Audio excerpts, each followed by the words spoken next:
السلام علیکم ناظرین، ہمارا آج کا ٹاپک ہے کیمیائی آلودگی۔ کھانے میں کیمیائی آلودگی، کیمیائی زہریت یا کیمیائی آلودگی۔ کیمیائی زہریت زیادہ مقدار میں کیمیکل کے کھانے میں داخل ہونے کے نتیجے میں ہوتی ہے۔ یہ لمبے عرصے والے دائمی امراض جیسا کہ سرطان، کینسر جسے کہتے ہیں، اور خون کی بیماریوں کی وجہ ہو سکتی ہے۔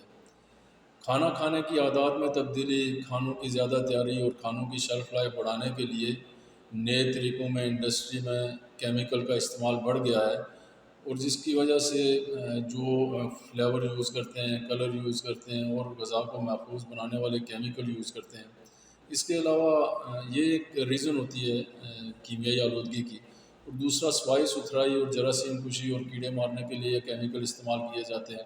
ان تمام وجوہات نے کیمیائی آلودگی کو بڑھانے کے ساتھ ساتھ کیمیکل آلودگی کے مکمل خاتمہ کو بھی ناممکن بنا دیا ہے۔ اس طرح صفائی ستھرائی کے کیمیکل کا اسٹاک محدود رکھیں تاکہ اسٹوریج کے مسائل سے چھٹکارا پایا جا سکے۔ ہمیشہ کیمیکل کو کھانوں، آلات اور غذائی اجزاء سے الگ رکھیں۔ ان کیمیکل کو الگ کسی الماری میں رکھیں یا الگ جگہ پہ رکھیں۔ کیمیکل کو لیبل کے بغیر یا کھانے کے پرانے ڈبوں میں مت رکھیں، اور کھانے کو کبھی بھی کیمیکل کے پرانے ڈبوں میں مت رکھیں۔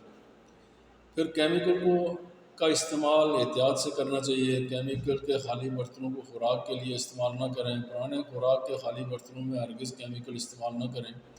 پانی کی پرانی خالی بوتلوں میں تیزابی غذاؤں کو سٹور نہ کریں، جیسے اورنج اور لیمن وغیرہ ہو گئے۔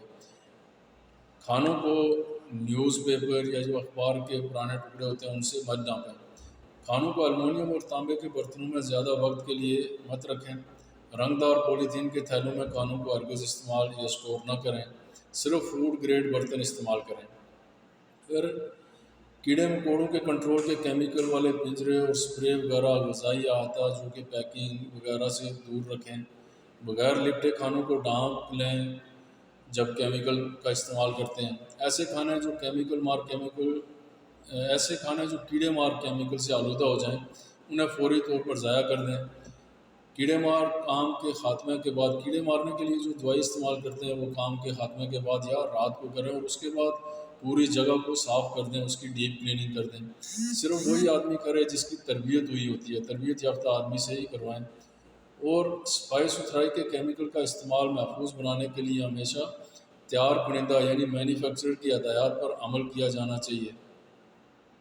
تمام ایسے کیمیکل جو کہ غذائی علاقوں کے لیے بنے ہوں صرف ان کا ہی استعمال کرنا چاہیے، یعنی فوڈ گریڈ کیمیکل آج کل مارکیٹ میں اویلیبل ہیں، صرف ان کا ہی استعمال کریں۔ اور سیفٹی ڈیٹا شیٹ جو ہوتی ہے، جسے مٹیریل MSDS میں کہتے ہیں، مٹیریل سیفٹی ڈیٹا شیٹ، ہر کیمیکل کے ساتھ آتی ہے۔ اس میں احتیاطی تدابیر لکھی ہوتی ہیں، اس میں اس کی کمپوزیشن لکھی ہوتی ہے، اور سیفٹی ڈیٹا شیٹ ہر کیمیکل کے ساتھ ہونا چاہیے۔ کوئی بھی کیمیکل ایسا نہ لیں جس کا سیفٹی ڈیٹا شیٹ اس کے ساتھ نہیں ہوتا۔ اگلی ویڈیو میں ہم طبعی آلودگی کو ڈسکس کریں گے۔ تب تک اجازت دیجیے، اللہ حافظ۔